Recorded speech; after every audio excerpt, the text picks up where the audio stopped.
अस्सलाम वालेकुम एवरीवन। तो आज हम फिर आए हैं अपने आम के बगीचे में। यहाँ पर देखो आम लगे हुए हैं अच्छे अच्छे, और हमने सिर्फ एक आम खाया। आम बहुत ही मीठे थे, और ये देखो कितना खूबसूरत आम है।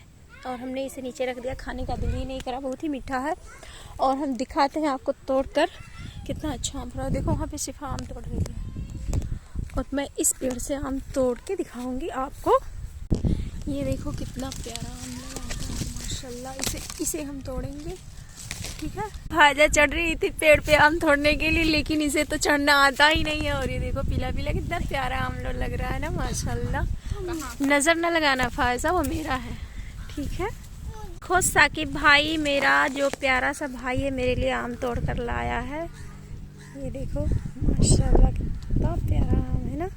तो फ्रेंड्स यहीं पर वीडियो को करते हैं ख़त्म। और आप रखना अपना बहुत सारा ख्याल, और दुआ में याद रखना, और इस भुजिया को भी।